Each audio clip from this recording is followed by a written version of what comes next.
I was 37 then, strapped in my seat as a huge 747 plugged through dense clouds over on approach to the Hamburg airport.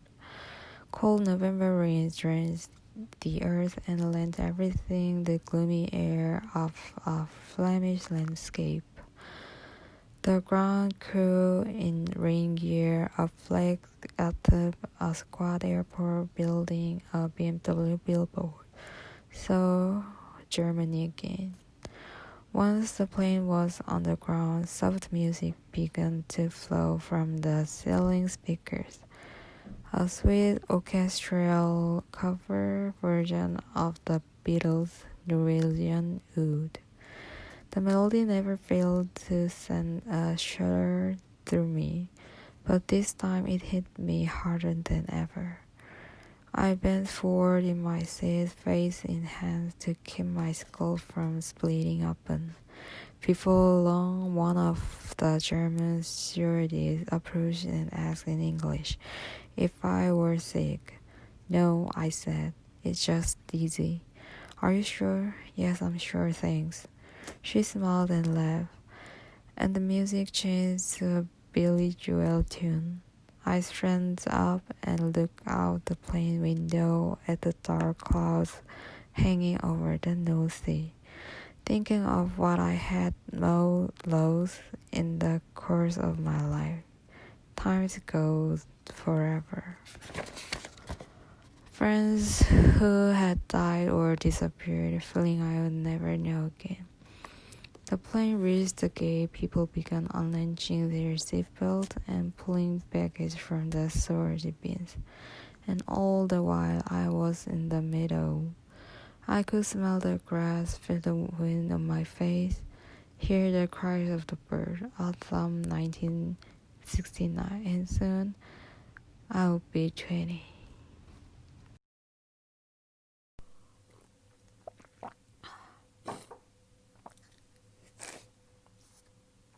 Taco stopped sure, so did I. She put her hand on my shoulders and peered into my eyes. Deep within her own pupil, a heavy black liquid swirled in a strange whirlpool pattern. Those beautiful eyes of hers were looking inside me for a long, long time. Then she stretched to her full height and touched her cheek to mine. It was a marvelous, warm gesture that stopped my heart for a moment. Thank you, she said. My pleasure, I answered. I'm so happy you said that. Really, really happy, she said with a smile. But it's impossible. Impossible why? It would be wrong. It would be terrible. It's not. Nako clamped her mouth shut and started walking again.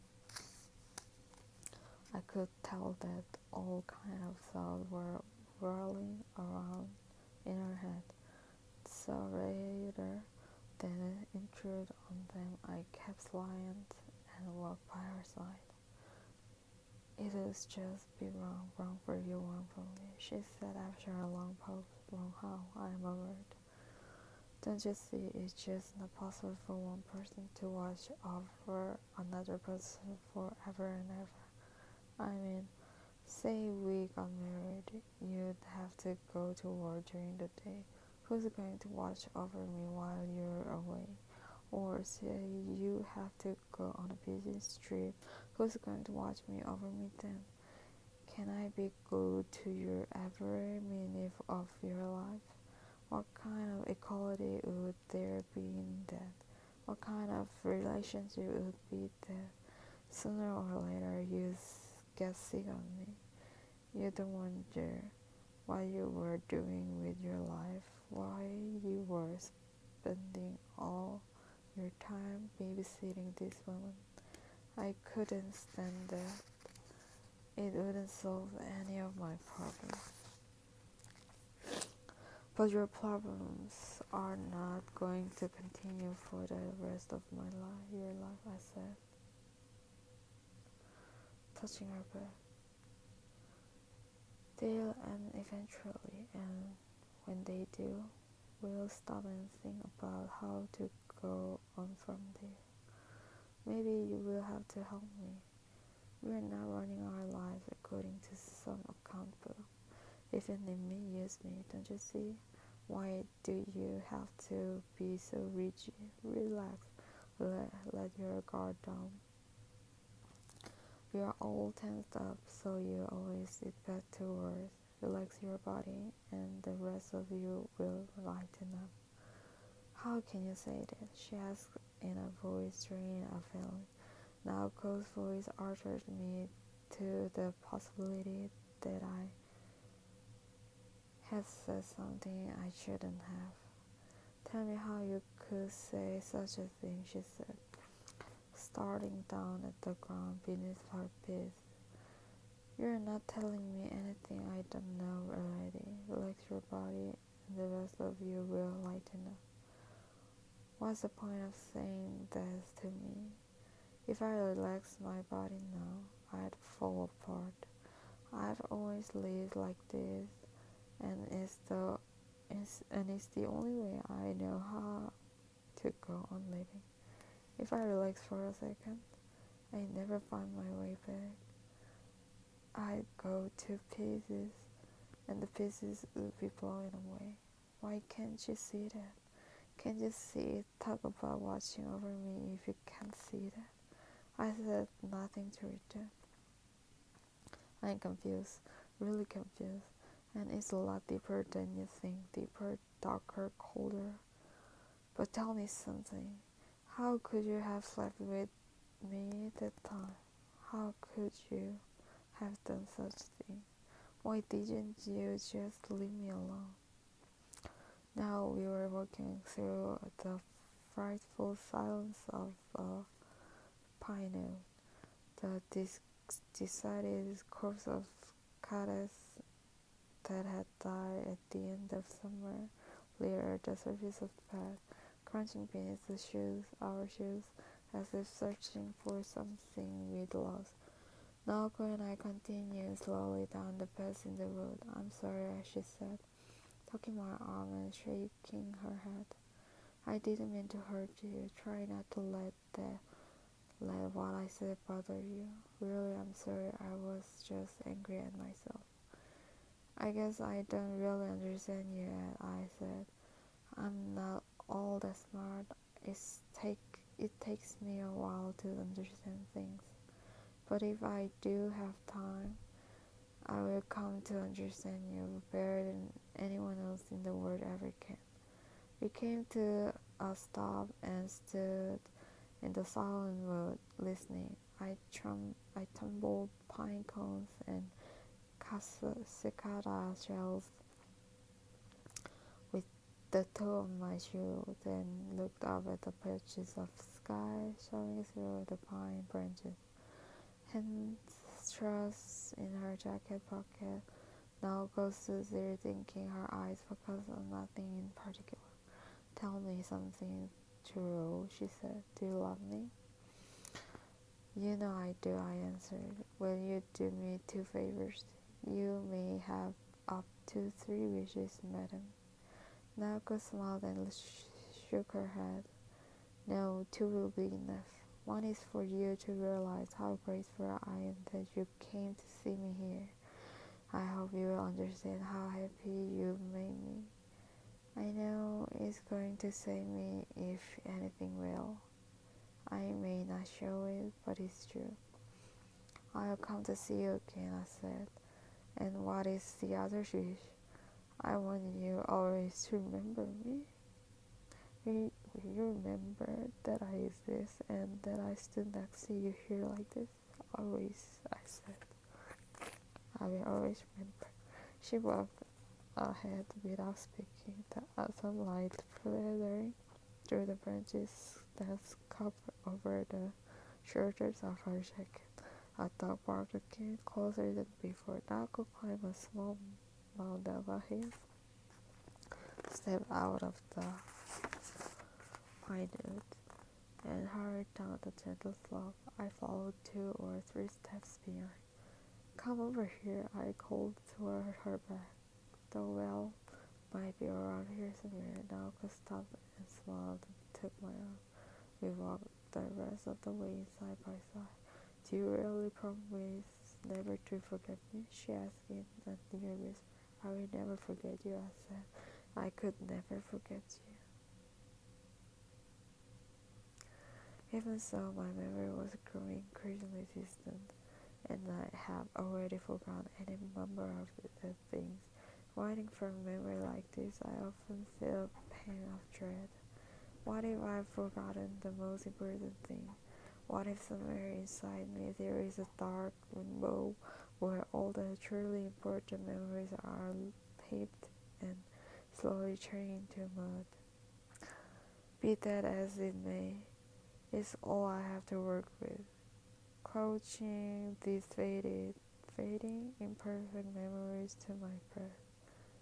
I go on writing this book with all the desperate intensity of the starving man sucking on bugs.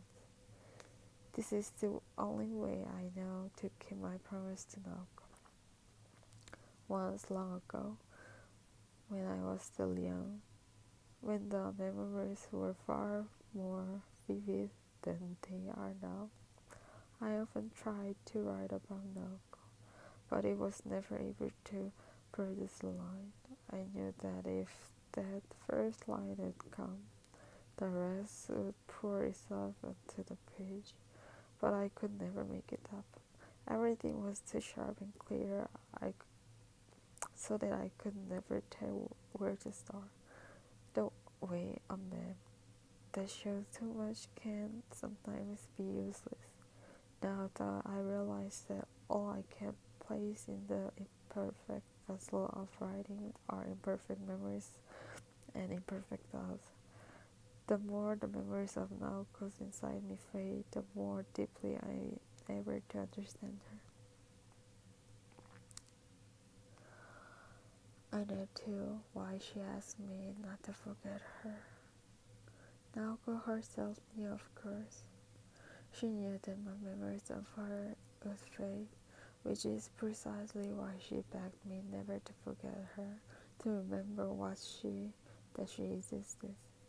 The thought fills me with an almost unbearable sorrow, because Naoko never loved me. Once upon a time, many years ago, just 20 years ago, in fact, I was living in a dormitory. I was 18 and a freshman. I was new to Tokyo and new to living alone, and so many ancient parents found a private room for me to live in rather than the kind of single room that just didn't fit. The dormitory provided meals and various facilities and would probably help their unworldly 18-year-olds to survive. Expenses were also a consideration. A dorm cost far less than a private room. As long as I had bedding, a lamp, there was no need to buy a lot of furnishing. For my part, I would have preferred to rent a part and living in a comfortable solitude. But knowing what my parents had to spend on matriculation fees and tuition at the private university I was attending, I was in no position to insist. Besides, I really didn't care where I lived. Located on a hill with open view in the middle of the city, the dormitory compound sat on the large quadrangle surrounded by a concrete wall. A huge towering Jolkova tree stood just inside the front gate. People said it was at least 150 years old. Standing at its base, you could look up and see nothing of the sky through its dense-covered green leaves. The paved roads leading from the gate curved around the tree and continued along straight across the broad quadrangle. 2 3-story concrete dome buildings facing each other on either side of the road.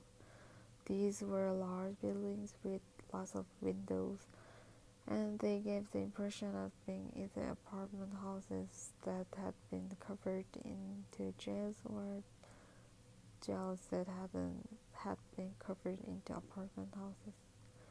There was nothing dreary about them, however, nor did they feel dark. You could hear radios playing through open windows, all of which had the same cream-colored curtains that could not be faded by sun. Beyond the two dormitories, the road led up to the entrance of a two-story common building. The first floor, which contained a dining hall and bath facility. The second consists of an auditorium, meeting rooms, and even guest room whose use I could never fathom. Next to the common buildings stood a third dormitory, also 3 stories high, broad green lawns filled in quadrangle, and circulating sprinklers caught the sunlight as they turned. Behind the common building, there was a field used for baseball and soccer, and 6 tennis courts. The complex had thinking you could want. There was just one problem with the place, its political smell. The complex was run by some kind of fishy foundation that centered on some kind of extreme right-wing guy.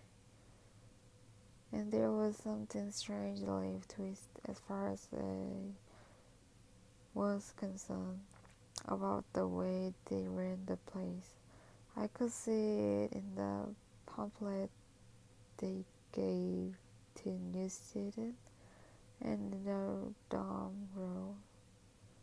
The proclaimed found spirit of the dormitory was to strive to nurture human resources of service to the nation through the ultimate in education of fundamentals.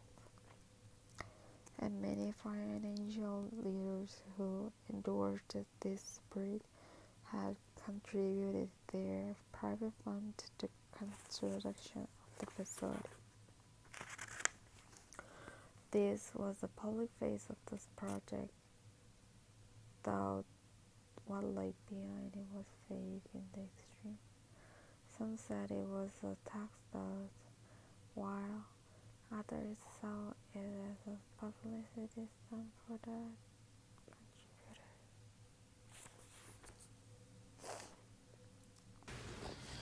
This was the public face of the patient project.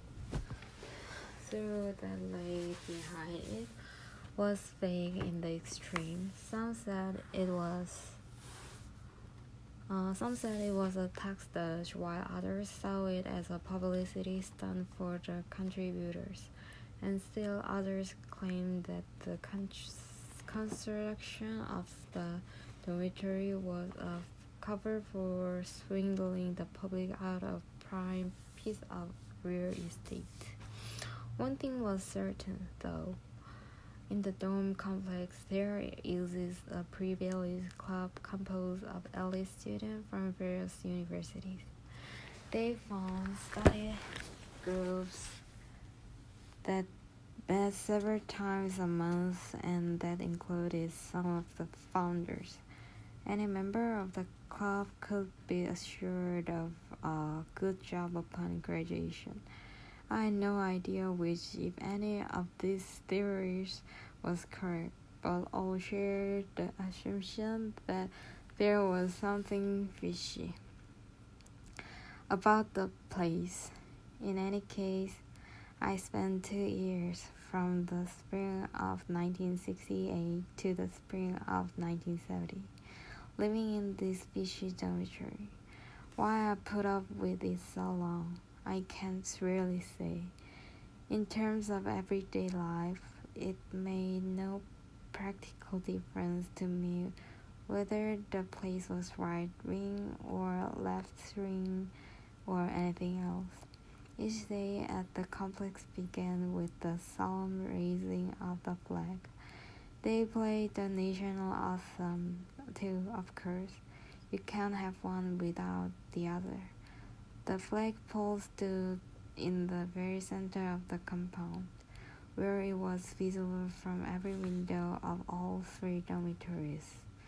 The head of the East Dormitory in my building was in charge of the flag. He was a tall, eagle-eyed man in his late 50s or early 60s. His bristly hair was flecked with gray, and his sunburned neck bore a long scar. People whispered that he was a graduate of the wartime Nakano spy school, but no one knew for sure. Next to him stood a student who acted as his assistant.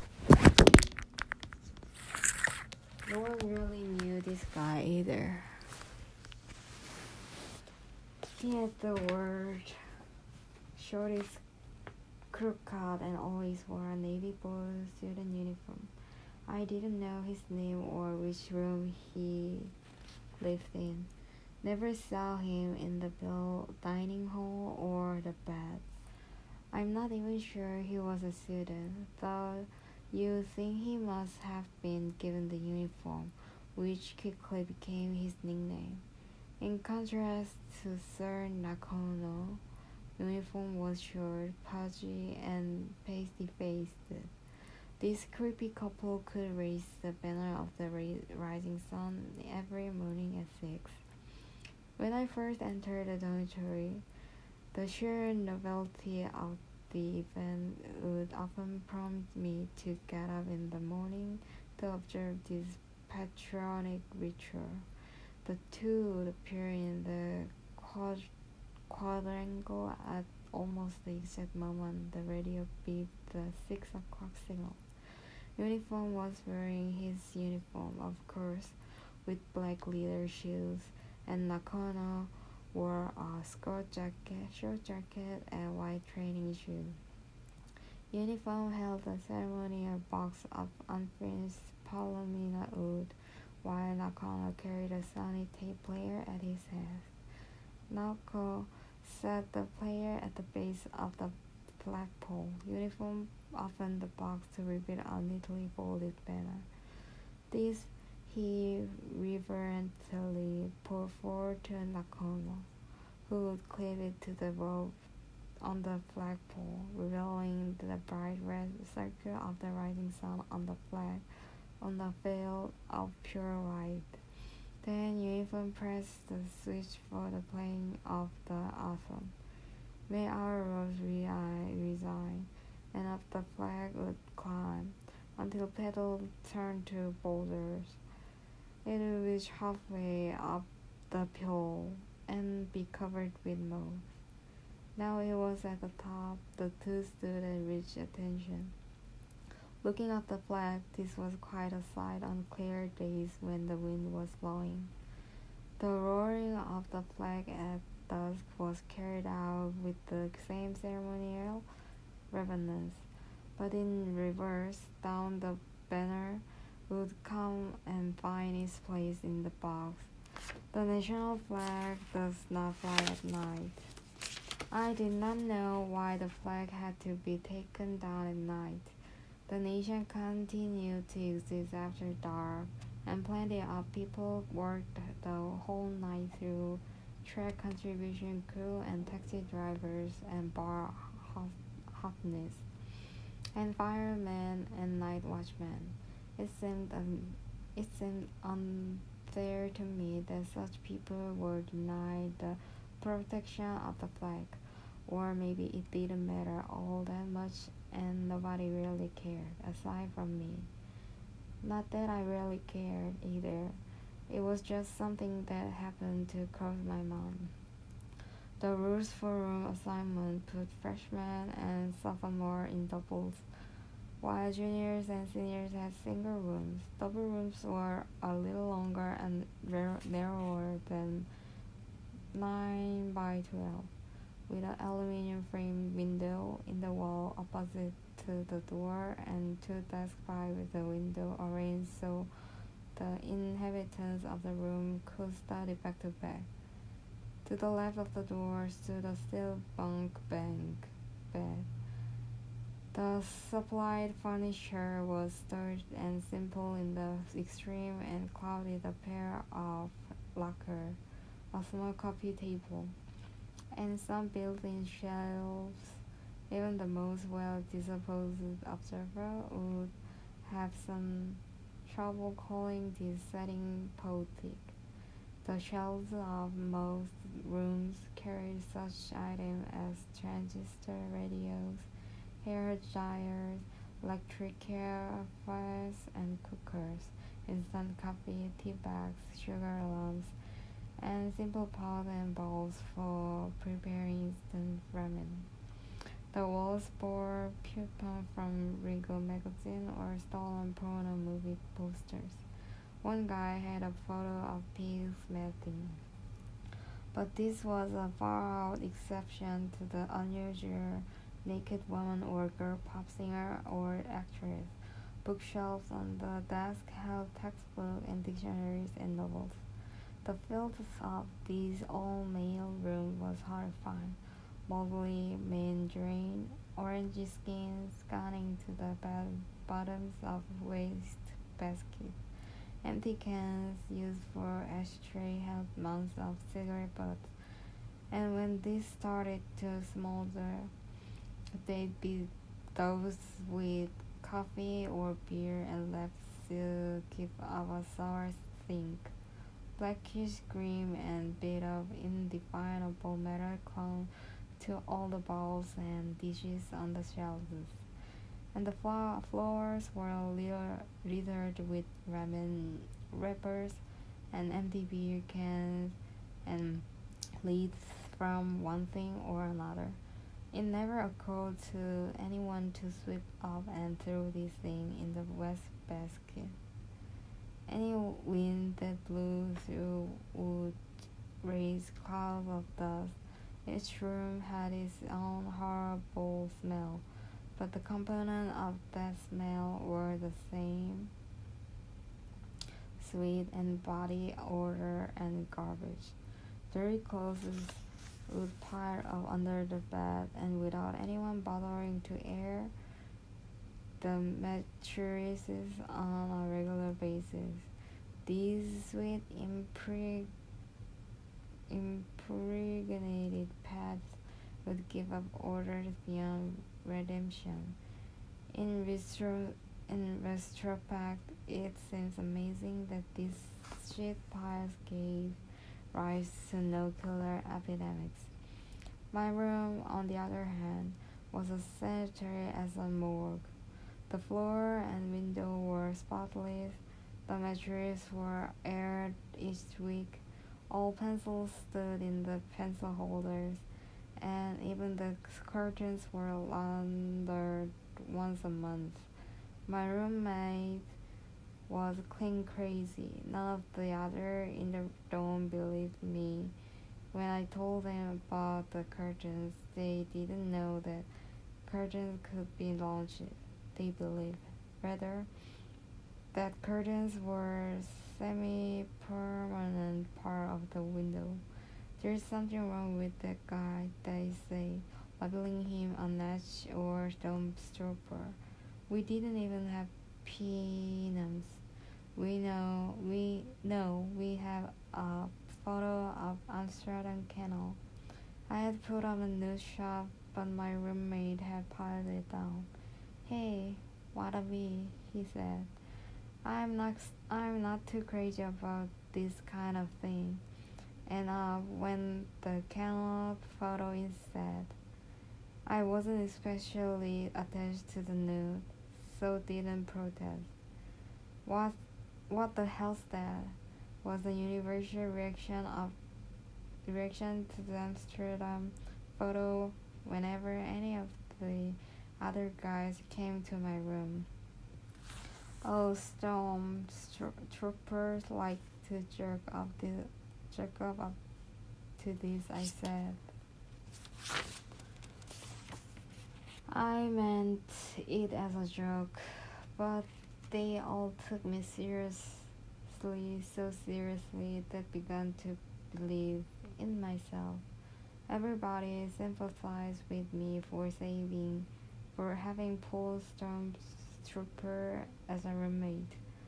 But I really wasn't that upset about it. He left me alone as long as I kept my area clean. And in fact, having him as my roommate made things easier for me in many ways. He did all the cleaning, he took care of sunning the mattresses, he threw out the trash. He'd give a sniff and suggest a bath for me if I'd been too busy to wash for a few days. He'd even point out when it was time for me to go to the barbers or trim my nose hair. The one thing that bothered me was the way he spread clouds of insecticide if he noticed a single bug in my room.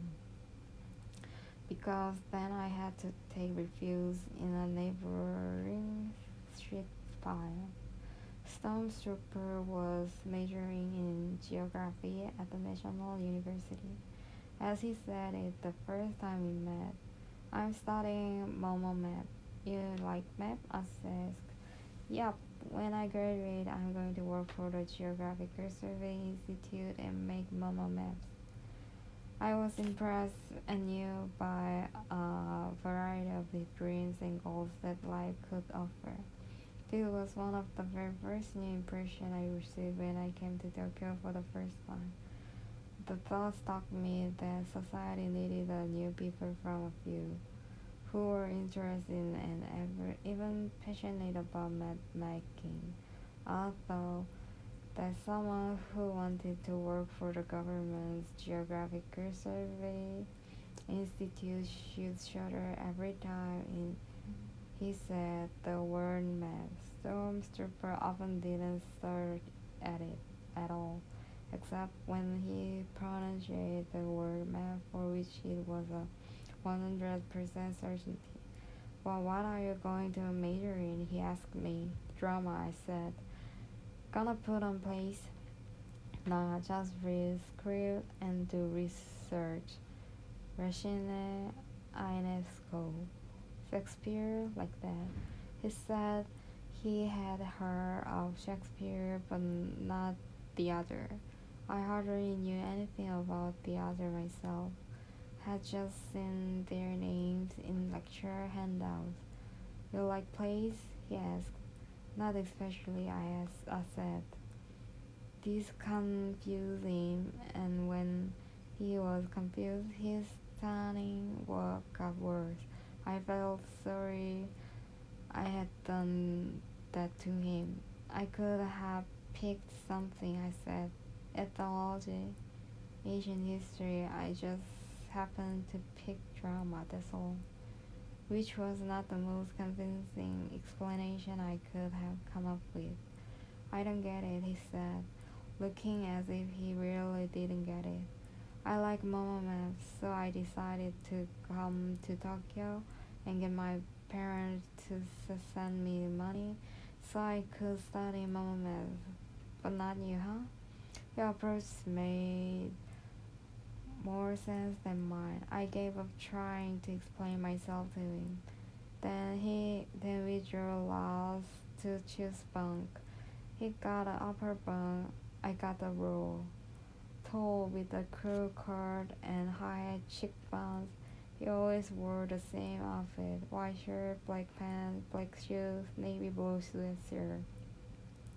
To this he would add a uniform jacket and black briefcase when he went to his school, typical right-wing student, which is why everybody called him Stormtrooper. But in fact, he was 100% indifferent to politics. He wore a uniform because he didn't want to be bothered choosing clothes. What interested him were things like change in the coastline or the completion of a new rail tunnel. Nothing else. He'd gone on for hours once he got started on the subject like that, until you either ran away or fell asleep.